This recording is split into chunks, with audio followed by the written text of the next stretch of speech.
I want to talk about the isometric transfer to dynamic. That just seems to be like the number one like elephant in the room question. Like, if we do this style of training or this training method, is it going to transfer into the weight room? That's a question that I asked back in 2020, which seems like last week somehow. But the answer is yes. And the reason why is because of something that I believe that we may have touched on last time we linked up.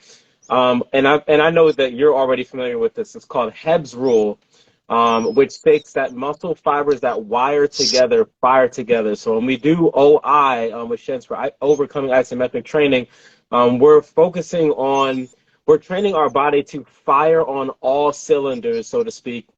So when we are explosive like that, and then we transfer that training through weeks and weeks of practice into the weight room, when we get down into the pocket for something like, let's say, a deadlift or squat, ass to grass squats, and then you come back up, you are immediately going to see the transfer in power. The concentric phase of the movement is going to be increased, and you're going to notice it's going to happen instantaneously, and your body's just going to do it really without us like voluntarily doing it. And not only that, but we're also going to get a lot stronger because of accessing those type 2 fast twitch muscle fibers.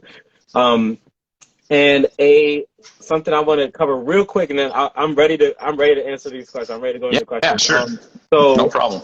It's been, let me see, 2018 is the last time I touched 405 for a barbell squat. So I know a lot of my subscribers, I dropped a video like a year and a half ago where I was like, I'm not doing any more barbell squats. And I realized what my weakness was. One, where my knees were weak, which is part of the reason I got the IsoChain. Two, my what's called LPHC was not right, and that stands for lumbar, pelvic, hip, and core complex. Essentially my ass was weak, and my core was not yet strong enough. So I had developed the power with the hamstrings and quads, but when I got down into the pocket, those forces, they were overloading the primary 2 muscle movers, so they went to the next area that needed to assist with the lift, which were the glutes. There weren't any, so and that's how I got messed up the second time. And so I've been working on that, and now that all those pieces are together and using the IsoChain, onto just this past Tuesday, I was able to throw that up, and it's right as nice. The middle part of the squat went up, I almost popped up, and I'm just like, I see the weight on each side, and I'm like, did I just pop up on that last part? It was just crazy. It was crazy. But anyway, I just had to share that with you. I'll have videos and stuff on my YouTube shorts and everything with it, but I just wanted to share that. But I'm ready. Okay. No, that's great. I think you can learn a lot from anecdotal experience like that. It's a great confirmation of stuff that you might read in books or scientific studies, and that's great, and it can kind of lead you in the right direction. But once you really experience it yourself or with your clients, in our case, then it's like, oh yeah, then you're so much more confident in what you're doing, and you can really take ownership of it. And I've had the same experience with Isometrics transferring to the dynamic stuff and helping me improve on those lifts. And yeah, it's pretty awesome how powerful it is. Totally agree, man. What have you seen, as far as strength transfer? Has it been really good with sticking points for you, or anything in particular for you personally? It was just overall strength. So I do. I'm always changing stuff, so try to be concise here. But the main lifts that I saw the biggest jumps were in military press, deadlift, weighted chin up, Zercher squat, which is kind of a weird lift, but I like it. And I think there was a 5th one, but at least those 4. And I hadn't trained those lifts specifically for, in some cases, 2 years. But I was doing lots of other stuff, bodyweight exercise, sandbags, swinging clubs around, doing the isometrics. But then I had a period last year of about 8 weeks, maybe 9, where I was really hitting the isometrics hard on the IsoChain, and I got a lot stronger on all those. And then at the end of that time, I was, for some reason, like, let's see where I'm at on these more conventional lifts. And I tested my 1-rep maxes on all of them over the course of like 2 weeks, because they were kind of sprinkled in with my regular stuff. And I set lifetime PRs on all of those lifts. And it was weird because I didn't do it. Like I said, it wasn't from doing them, because I hadn't done them consistently for a long time. And it wasn't a rebound effect. Like, you know, I had been training them hard and then taking a break off, and then you super compensate, you come back and you get a little stronger. It was just a transfer from the isometrics. So it was, to me, it was super obvious that, like, yeah, these make you stronger, and they make you stronger with movements, not just doing the isometrics.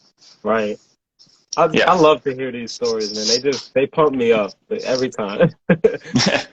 Yeah. And I was, after that point, saying, like, I know this works for sure, but in the past I thought, you know, I think they work. I mean, it makes sense, but one of the big differences with IsoChain is that you can, you know, measure progress while you're doing it. I think that's why I stuck with it, because I had, like you did, the old school, the OG IsoChain with, you know, just the board and the chain and the bar, and you can do it with towels, or you can push up on a doorway. You can do it with anything, and you can get the same, you know, contraction basically, but you don't get any feedback with like how hard you're pushing. So that means it's hard to like stick with it, because you do it and you're like, yeah, I'm working really hard, but then over time you're wondering and guessing, like, am I actually getting stronger? Like, you don't really know, and then that makes it hard to stick with stuff if you don't see feedback. Yeah, that's huge. I think that goes. It's very underrated. It's very underestimated. That's the term to use. It's very underestimated. Right. And I've often tried to like correlate it to going to the gym and just picking up weights, and instead of the number on the dumbbell, it just said question mark, and it's just like, okay, how are we supposed to get any type of feedback? You know, right? Exactly. So that's why I like it. But I'm not trying to specifically promote the IsoChain. I'm just saying, like, I think that's the feedback in general. It's super helpful. So one of the questions that I was thinking of, and maybe you can touch on it, is how to combine, you know, the isometrics, the overcoming isometrics, with some kind of a daily practice, a movement practice, meaning, and that might be somebody training for their sport, like they're, you know, in my case, I like rock climbing, I like martial arts, and those kind of things, you know, they're workouts. Like, you're getting tired while you're doing them, you're expending energy, but it's more about getting a skill. You're developing a skill, and you're probably going to want to do that more often to get really good. Like, the people that are really good climbers, really good martial artists, any sport, like they do it a lot, even if it's not like all out, you know, high intensity practice. They're always working on it in some facet, right? As much as they can, maybe six days a week, 7 days a week, twice a day, you know. So that doesn't leave a lot of time for strength training. If you do it in the conventional sense, if you're, you know, that's all you do, you're a pro, you can get away with it. If you're on gear, you know, you can recover faster. But for like regular people that, you know, the sport is the main concern, or their movement practice, you know, I think isometrics fit really well because they don't beat you up as much. They take less time, and it's less of a hit on your muscles and your joints because you're not doing as much damage, but you can still get really strong because you're, you know, maximizing the nervous system adaptation. Totally agree.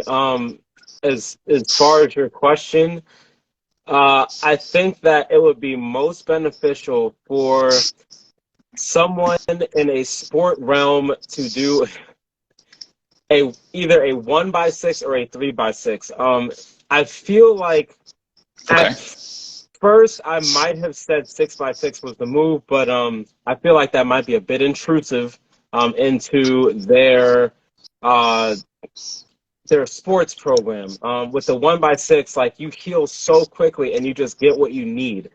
That's what I've been doing for the last, I don't even know how many months, man. I mean, it just works. Like, it's so easy to plug in because my IsoChain sessions are like 8 minutes, 10 if I'm recording it. But I mean, it's 8 exercises.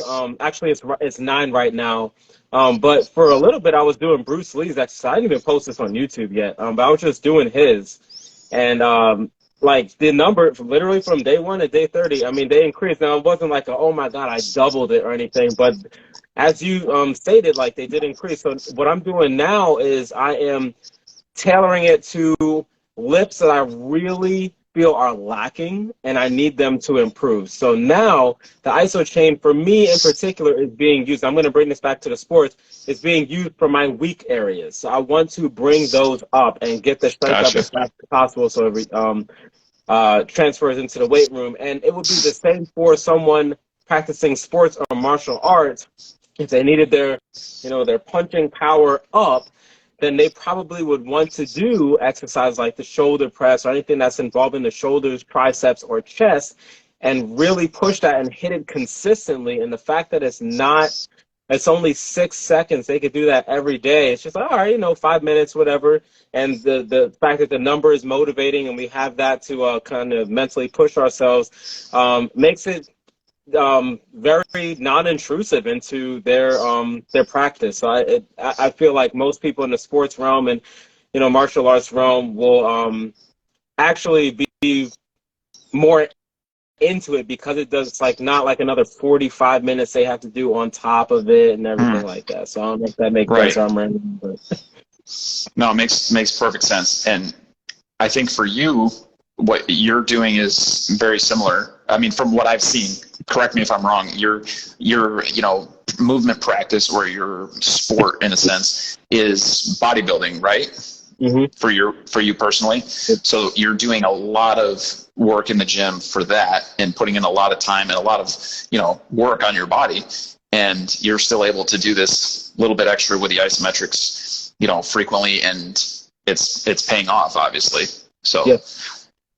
That's one way to do it. Now, would you say you could get some benefits or similar, or maybe not as much, if you did the isometrics less frequently but more volume? Like if you did the 6x6, and for people that don't know what I mean by that, 6 sets of the 6-second contractions per muscle group per exercise, and if you did that like twice a week, would that be less effective or about the same, or what would you say? If the sport activity is the same, we're controlling for that, so we're just changing the we're basically condensing those 6 sets that you would do throughout the week, or maybe you'd get 7 if you do it 7 days a week, into one workout or maybe 2 workouts where it's 3x6. So what would you say about that?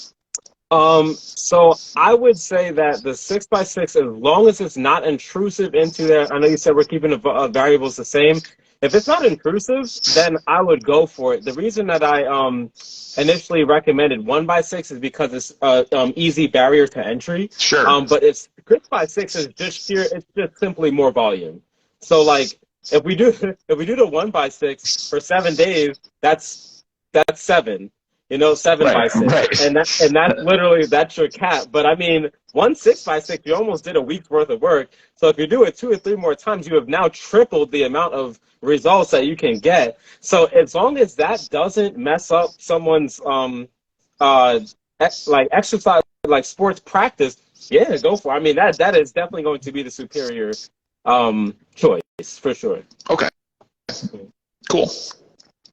Very cool. What would happen if you only did isometrics? That was my second question. And I know from watching your channel that you did this experiment for, it was like a month, right?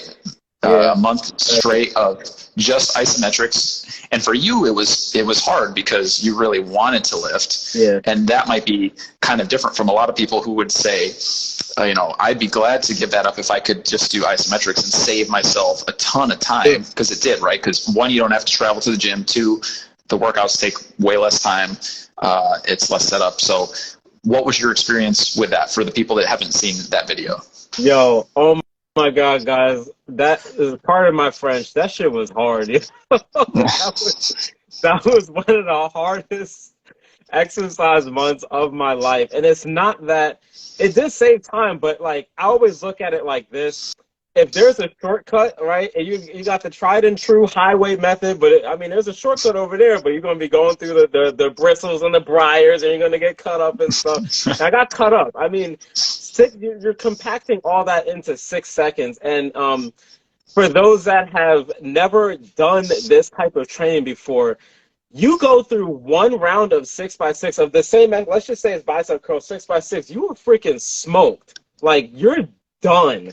And then you're just like, oh my God, I still have to do shoulder press. I still have to do front raise and row. Like, oh my God, you know? So, like, sometimes it's like the playlist just has to be on point with that. Right. I did notice a difference. I have a video. I did the IsoChain for 30 days. Here's what happened. You can see changes in my physique. They were not too big. But they were noticeable for sure. I was doing cardio with that also. And what I've noticed is that everything was up. My strength was up. I came back into the weight room the following month and my numbers were up. The only thing that I should have seen coming is that my muscle stabilizers went to absolute crap. Because there was nothing to stabilize. You know, when we're doing dumbbell shoulder press, we're using our stabilizer muscles a lot in the movement, barbell press, rows, and stuff like that. But when we take that out and we're just all into the isometric contraction, there is no stabilizer. It's just pull for 6 seconds, you're done, on to the next one.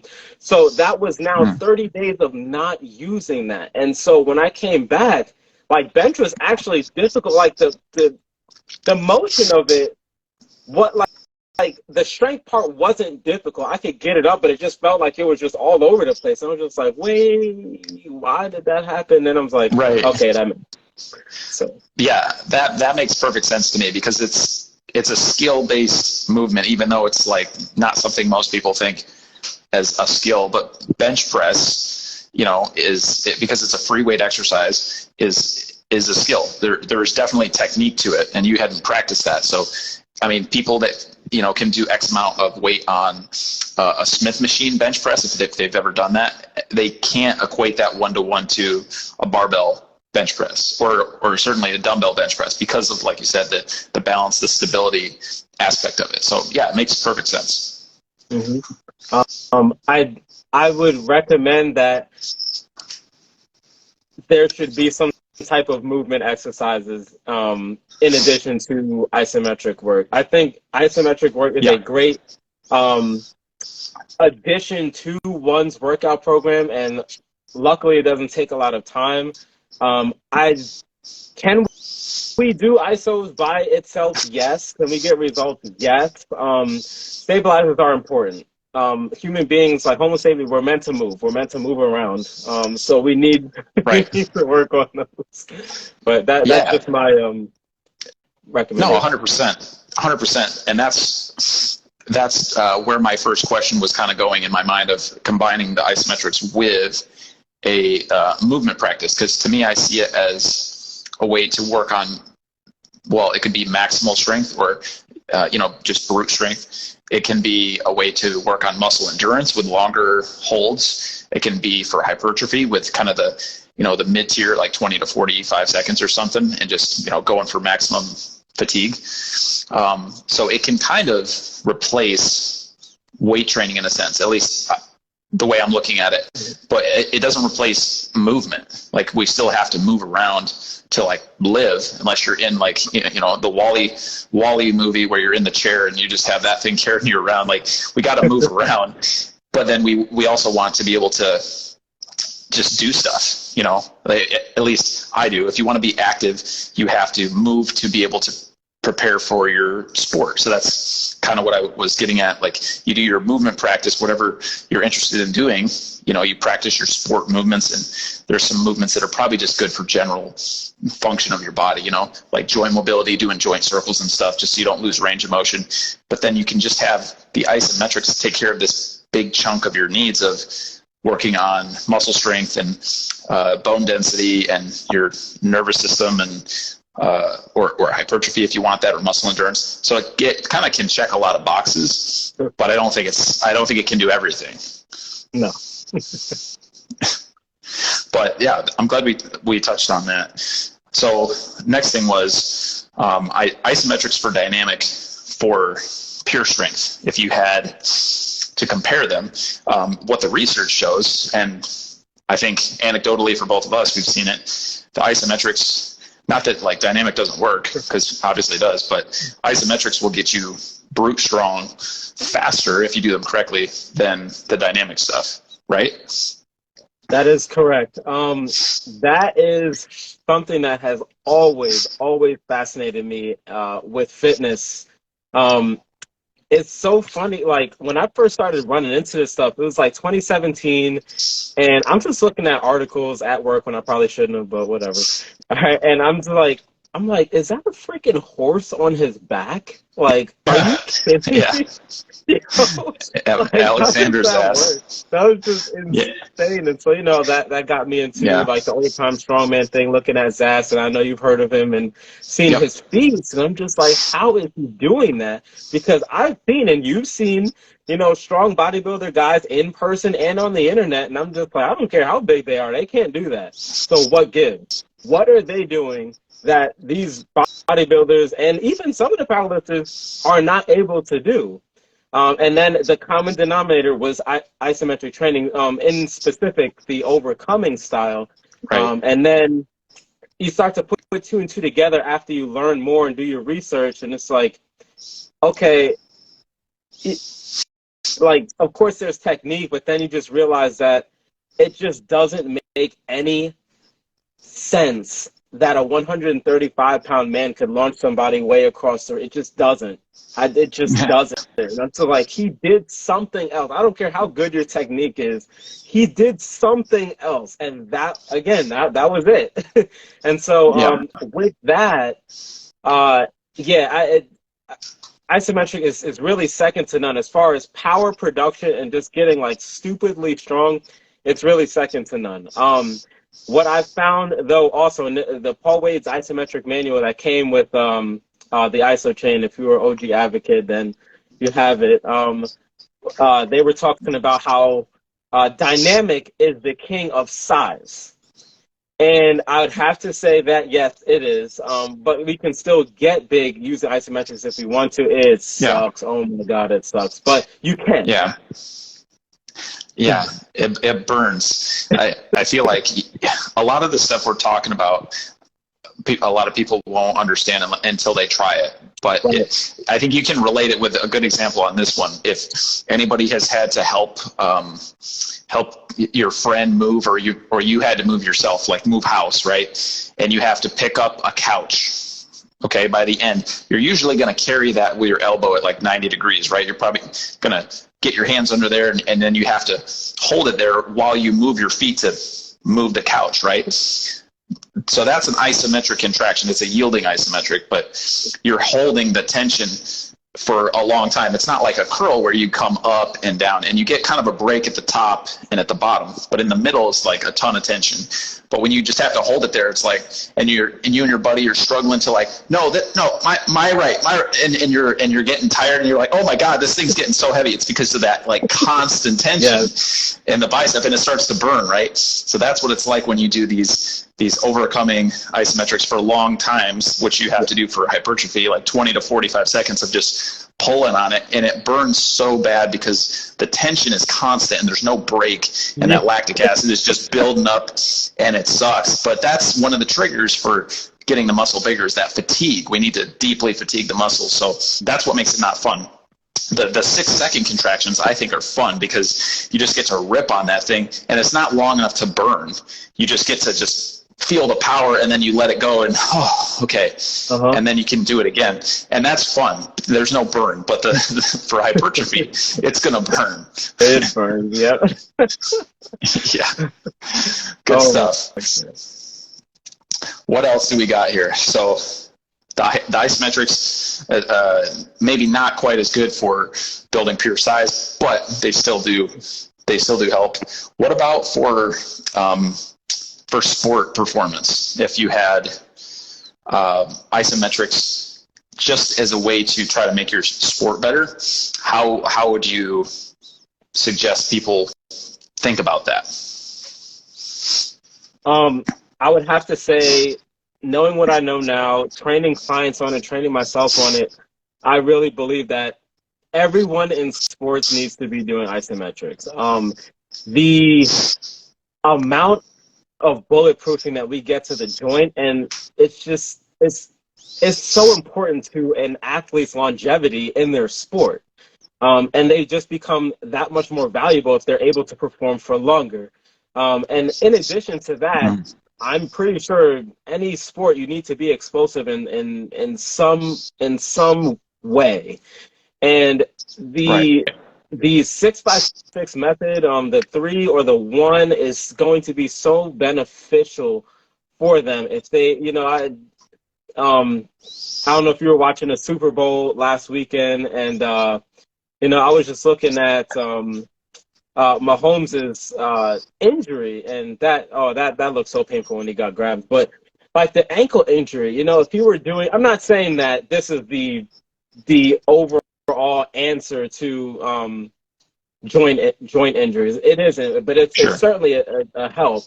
But I'm just thinking about if you were doing like the IsoChain, like the calf raise on it, then like all the connective tissues in the ankle joint would have just been that much stronger. So it would take that much more force or effort to cause damage.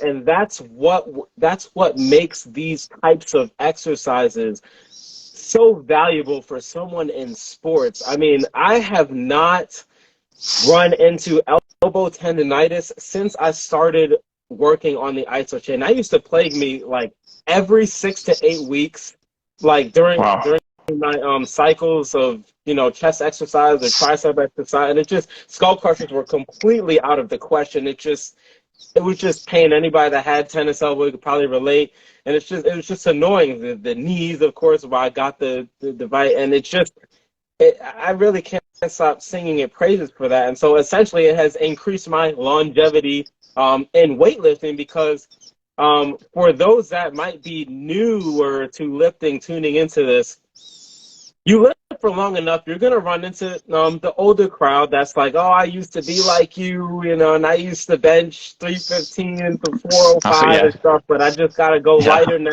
because, my joints can't handle it. And this is not to poke fun at them, but all that mechanical abrasion is shaving off the joint integrity over time. It took decades to do that, but essentially their body's like, all right, dude, enough. So this is the way to bridge the gap so that we can lift heavier weights well into our old age and not have it just be muscle, but also the muscle and the tendons and ligaments as well. And that's how we don't run into like these knee injuries and, rotator cuff is a common one that I run into with our older clients. And I actually just finished with a client about 3 hours ago. He could not do any overhead presses, none. I mean, it was just excruciating pain. His doctor said no overhead presses. So I'm like, all right, let's just do the IsoChain. Doesn't trigger him at all. His numbers have been going up, and it's crazy. I mean, he's like, I really like that. I really feel like my shoulders are stronger. In fact, they are stronger, and a lot of the range of motion and joint issues are starting to go away. He's 75 years old. So it's just really incredible to see it in action, and just to put the theory away for a minute and let's just talk numbers, let's just talk facts, let's just talk reality, and it's the fact that it's working is huge. But yeah, I mean, this is anyone in sports, they need to be doing isometrics for the explosive part of it, and they need to be doing it for longevity. It's too important for them, for my personal opinion. Nice. Yeah, it makes perfect sense. I'm glad you summarized at the end there. So explosiveness and longevity, preventing wear and tear. Sounds great. Sounds like something everybody should do, regardless of whether they play a sport or not. So awesome.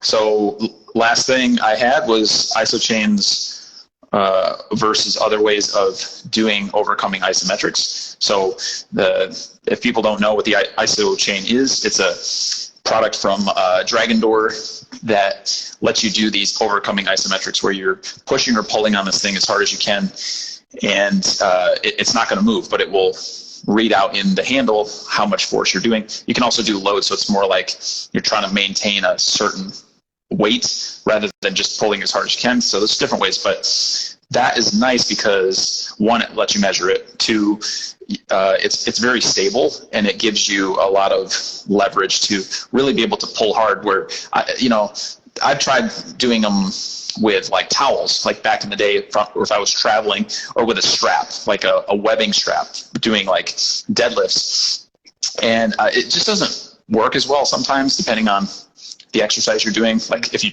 had a towel deadlift, which I've done with some of my clients when we've done Zoom workouts when they've been like in hotels or something. But the problem with that is you're limited by your grip because it's trying to pull through your hand. You don't have a handle.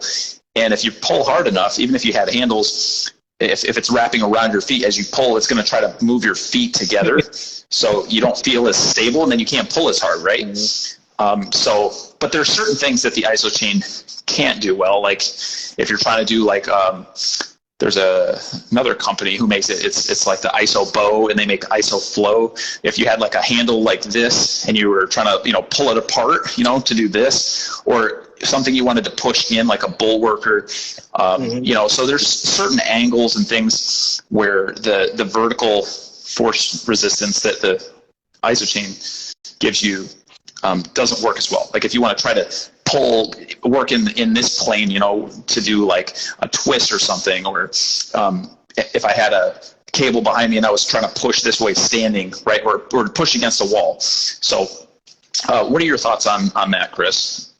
I agree. I've made a couple of videos, and one of them I was forcing myself to find flaws with the IsoChain, and it is very difficult, but nothing is perfect. The IsoChain is very good at developing power in a sagittal plane.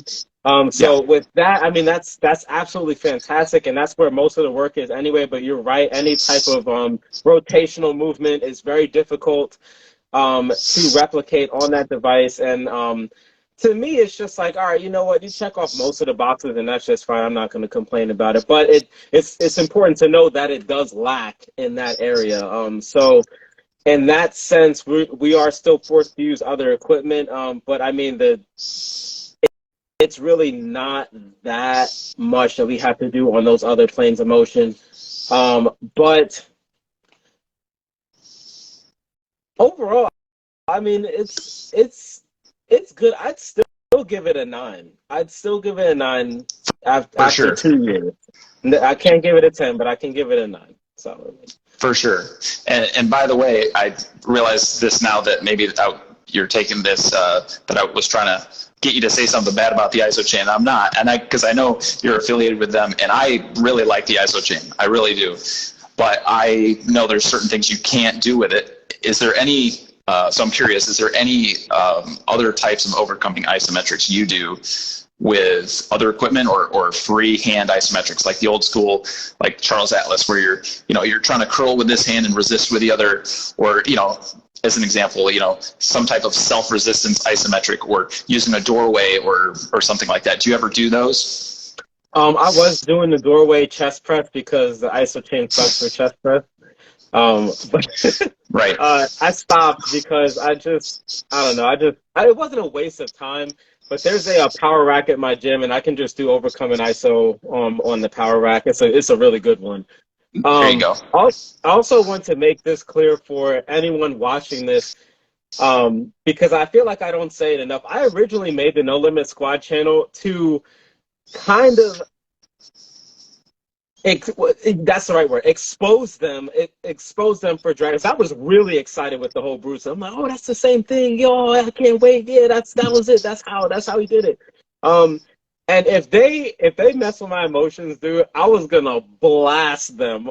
and they're aware. I've made a couple of videos like that already. So the original intent was to do the workouts on YouTube, and if it was bullshit, I was gonna expose them and be like, don't buy the IsoChain. Dragon Door is a sham. Right. But they weren't. I couldn't find I couldn't find anything. But did I answer your whole question? I feel like I might have missed something. No, you did. You said you were doing, you kind of used the doorway for the chest press. And that's what I was wondering, if you do any other isometrics besides the IsoChain, just to, kind of fill the gaps. And like you said, the chest press that they show in like the manual, the isometric manual, is it's like a vertical press, but from the chest. And they say, well, you don't need a horizontal, press to engage the pec, and I'm like, yeah, you kind of do though. You kind of it's. I've tried it. I've tried it, and it's really awkward. It's just like a low chest press. Like the tension you get from that, if any, is from you trying to bring your hands together. So you're isometrically like doing, a kind of a pec fly, but whatever. But I've done the isometric push-up with a strap, where that's one that the towel works okay. If you start at the bottom, like you get in the bottom of a push-up position, and you get a towel on your back and then put your hands on top of the towel, and you're pushing into the floor. So when you're trying to push yourself up, you can't go anywhere. That's one way to do a towel iso for a chest press. But yeah, there's a few things, but for the most part, I think the IsoChain or any bar and chain type device like that does really well for hitting like pretty much all the major patterns that you're going to want to do. And then you can, fill in some gaps with maybe you do them dynamically, like rotational stuff. You got things that are fun for athletic stuff, chops with cables, or medicine ball work, or clubs, So yeah, those gaps are few and far between, I would say. Yep. Cool. All right. Well, that is my complete list that I had. Do you have any thoughts that something that's come up in your mind that you want to address? Something else that we didn't talk about? No, I think we were pretty thorough on everything. Yeah, I think so too. Cool, man. Awesome.